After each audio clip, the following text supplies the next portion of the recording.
नमस्कार, उत्तराखंड का बुलेटिन देख रहे हैं आप। मैं हूं आपके साथ नेहा दुबे। उत्तराखंड सहकारिता विभाग के अंतर्गत सरकारी, आपको बता दें कि सहकारी बैंकों में अब की गई भर्तियों को लंबे समय से जांच उस पर चल रही है। इसको लेकर सीएम पुष्कर सिंह धामी ने सहकारिता विभाग के साथ ही समीक्षा बैठक की है। इस बीच मुख्यमंत्री ने कहा है कि सहकारिता विभाग प्रदेश के विकास में सबसे महत्वपूर्ण योगदान देता है और ऐसे में सहकारी विभाग की योजनाओं का सही तरीके से क्रियान्वयन हो, इसके लिए बैठक बुलाई गई है, जिसमें सभी महत्वपूर्ण बिंदुओं पर चर्चा की गई है। इसके साथ ही प्रदेश के जिला सहकारी बैंकों में हुई भर्तियों में धांधली को लेकर सीएम ने कहा है कि मामलों से संबंधित रिपोर्ट उनके सामने लाई जाएगी। जांच के बाद इस मामले पर कार्रवाई की जाएगी। देखिए, उत्तराखंड जैसे राज्य में सहकारिता हमारा एक बहुत महत्वपूर्ण सेक्टर है और सहकारिता, कृषि, पशुपालन, हॉर्टिकल्चर, ये सब मिलकर कृषि, बहुत सारे जो काम हैं संयुक्त तत्वाधान में संचालित हो रहे हैं, उन सभी पर आज समीक्षा हो रही है। इसके साथ साथ और हम इस क्षेत्र में क्या कर सकते हैं और कैसे कोऑपरेटिव ग्रुप को और बढ़ाकर लोगों को और सुविधा पहुंचाकर, और हमारे देश के सहकारिता मंत्री के नाते आदरणीय अमित शाह जी ने लगातार इन सहकारी संस्थाओं को और अधिक सामर्थ्यवान बनाने के लिए और सशक्त बनाने के लिए तमाम योजनाएं वहां से जो दी हैं, उनका अधिकाधिक कैसे लाभ लें, उन सभी पर। देखिए, उस पर चूँकि पहले ही भर्तियाँ निरस्त हो गई हैं और अब माननीय न्यायालय में है, इसलिए मैं समझता हूँ कि एक तरह से वो मामला बहुत पहले ही माननीय न्यायालय के अधीन होकर चल रहा है। उस पर कोई भी कमेंट करना मैं बहुत ज़्यादा वो नहीं समझता। इसके साथ ही कांग्रेस नेता हरक सिंह रावत के विधानसभा बैकडोर भर्ती मामले पर दिए गए बयान को लेकर मुख्यमंत्री पुष्कर सिंह धामी ने कहा है कि मामला न्यायालय में चल रहा है और पूर्व में विधानसभा स्तर पर मामले की कार्रवाई भी की जा चुकी है। कर्मचारियों को हटा भी दिया गया है। जहां जहां पर भी भर्तियों में गड़बड़ियां हो रही हैं, आपको मैं कहना चाहता हूं आपके माध्यम से कि सभी जगह जहां भी गड़बड़ियां होंगी उन सब पर कार्रवाई होगी, लेकिन जांचोपरांत होंगी। जांच में जहां भी आएगा, हम अपने बेटे बेटियों से, अपने भाई बहनों से प्रदेश के कहना चाहते हैं कि इस दिशा में जो हमने शुरू से प्रयास किए हैं, वो प्रयास हमारे तब तक चलते रहेंगे जब तक यहाँ पर संपूर्ण पारदर्शिता न हो जाए, संपूर्ण जो गड़बड़ियाँ हैं वो ठीक न हो जाएं और भविष्य के लिए एक अच्छा खाका न बन जाए, जिससे कि 100 मोटों में आकर सभी परीक्षाएं निष्पक्ष हों, पारदर्शिता से हों और किसी बिना गड़बड़ी के हों।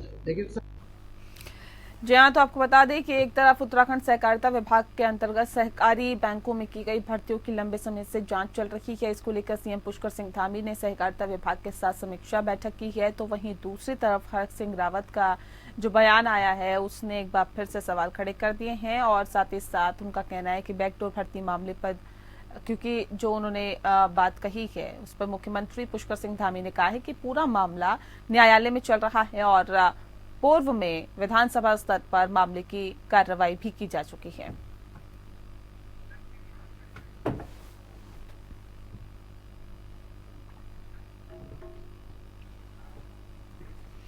वहीं कैबिनेट मंत्री सतपाल महाराज ने हरिद्वार को बड़ी सौगात दी है। सतपाल महाराज ने जनपद को कई विकास परियोजनाओं की घोषणा करते हुए करीब 31 करोड़ की सौगात दी है। ये राशि ब्लॉक भगवानपुर एवं बहादुराबाद में सिंचाई विभाग, लोक निर्माण विभाग तथा पंचायती राज विभाग के तहत दी जाएगी।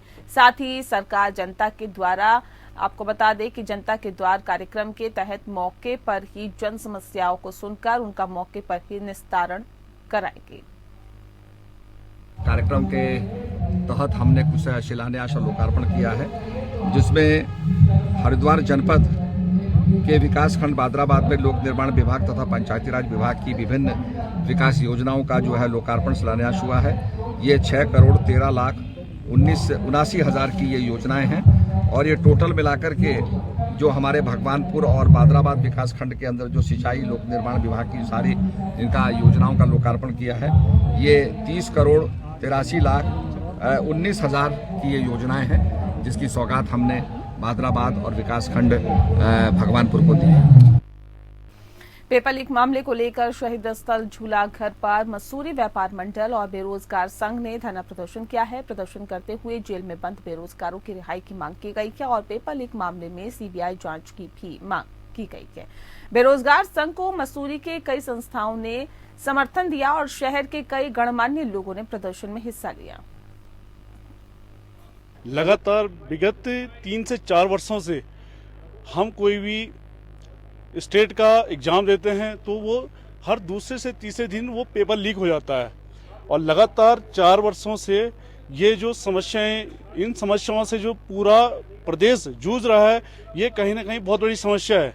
सरकार इस पे विशेष ध्यान नहीं दे रही है और इस लड़ाई को लड़ने के लिए पूरे प्रदेश में जो जन आंदोलन किए जा रहे हैं और ना उस पर ध्यान दे रही है सरकार, तो इस चीज़ के लिए हमने एक मुहिम मसूरी में भी चलाई है। इस मुहिम को चलाने के लिए हमारे साथ मसूरी के होटल एसोसिएशन के अध्यक्ष और मसूरी व्यापार संघ के अध्यक्ष हमारे साथ जिन्होंने साथ दिया, मैं उनका आभार व्यक्त करता हूं और धन्यवाद करता हूं कि उन लोगों ने हमारा साथ दिया।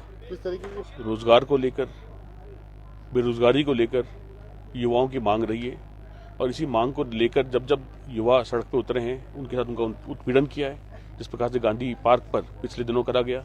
साथ साथ कई पेपर लीक हुए हैं, भर्ती घोटाले चल रहे हैं। हम इस पूरे प्रकरण की सीबीआई जांच मांगते हैं, खासकर भर्ती घोटाले की और जो पेपर लीक बार बार जो हो रहे हैं, इसमें हम सरकार को आग्रह करना चाहते हैं और बताना भी चाहते हैं कि अगर इस प्रकार से ये पेपर लीक होते रहे और ये घोटाले चलते रहे तो मसूरी के क्या पूरे उत्तराखंड के लोग सड़क पर उतरकर सरकार के खिलाफ आवाज उठाएंगे।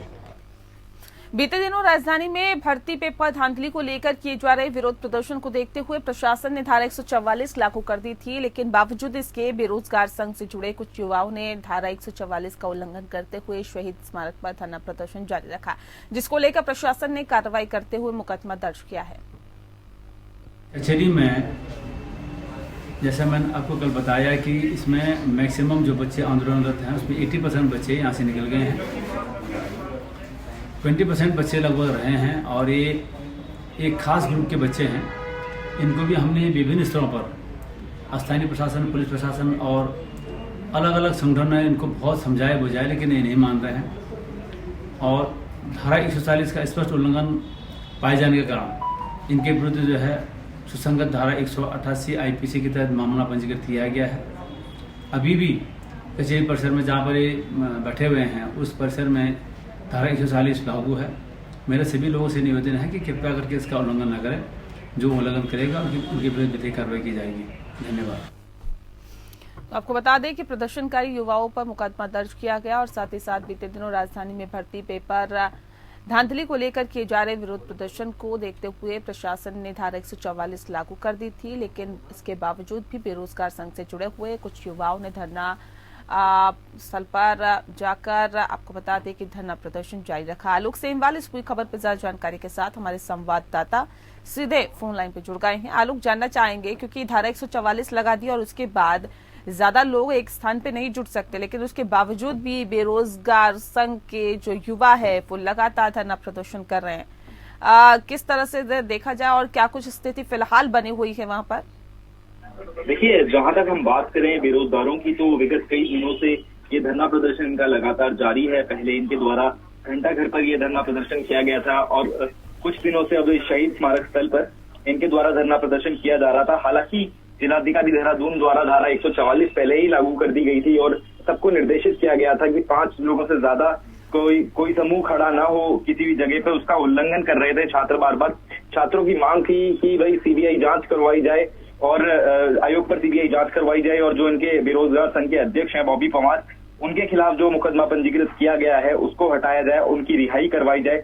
इसी मांग को लेकर ये लगातार धरना प्रदर्शन जारी था, जिसके बाद कल अब 188 अपवादी का अभियोग इनके खिलाफ पंजीकृत कर दिया गया है, जिसमें 1 महीने की सजा भी हो सकती है और 200 रुपए के आसपास जुर्माना भी छात्रों पर लगाया जा सकता है। पहले ही शासन प्रशासन द्वारा इन्हें अवगत करवाया जा रहा था कि जिस शहीद स्मारक स्थल पर ये बैठे हैं वो कोई धरना स्थल नहीं है और यहाँ से उन्हें तुरंत जाना चाहिए, किसी और धरना स्थल पर इन्हें जाना चाहिए। इनको शासन प्रशासन द्वारा ये भी बोला गया था कि आप रेंजर्स ग्राउंड जाइए या किसी और धरना स्थल पर जाकर अपना धरना प्रदर्शन कंटिन्यू कीजिए, लेकिन युवा जब तक बॉबी पवार की रिहाई नहीं होती और सीबीआई जांच की मांग को लेकर जो ये युवा यहाँ पर अड़े हुए हैं और इसी चक्कर में इनके खिलाफ अब 188 बवादी का अभियोग जो है पंजीकृत किया गया। हालांकि अभी भी युवा वहां से उठने को तैयार नहीं है, अभी भी कुछ युवा साथी वहीं पर बने हुए हैं। जी जाहिर तौर पे ये कहा जा सकता है आलोक कि पुलिस प्रशासन के लिए इन्हें वहां से हटाना, भले ही तमाम धाराओं के तहत ये मुकदमा दर्ज किया जा रहा हो, लेकिन बावजूद इसके ये लोग हटने के लिए तैयार नहीं हैं। ये अपनी मांगों को लेकर अडिग दिखाई दे रहे हैं और सरकार के खिलाफ लामबंद नजर आ रहे हैं। ऐसे में ये कहा जा सकता है कि एक बड़ी चुनौती पुलिस प्रशासन के सामने फिलहाल देखी जा रही है, क्योंकि इससे पहले हमने देखी तस्वीरें जब इन पे लाठियां भी भांजी गई थी और वहां से तितर बितर करने की इन्हें कोशिश की गई थी। अब सवाल इस बात को लेकर है कि क्या वाकई एक बड़ी चुनौती पुलिस प्रशासन के सामने है इन्हें हटाना वहां से? पुलिस प्रशासन के सामने भी और शासन के सामने भी एक बहुत बड़ी चुनौती बनकर उभरी है, क्योंकि छात्र अपनी मांग को लेकर अड़े हुए हैं, वहीं पर बैठे हुए हैं और छात्रों की एक ही मांग है कि पहले सीबीआई जांच करवाई जाए और उनके जो अध्यक्ष हैं बॉबी पवार उनको तुरंत से तुरंत रिहा किया जाए, उनके खिलाफ जो मुकदमे पंजीकृत हैं उन्हें भी हटाया जाए। जब तक ये नहीं होता, छात्रों का साफ तौर पर कहना है कि वो धरना स्थल को छोड़कर कहीं नहीं जाने वाले। तो एक बड़ी चुनौती दिख रही है। कितनी तादाद में यहाँ पर जो युवा है वो बैठे हुए हैं आलोक?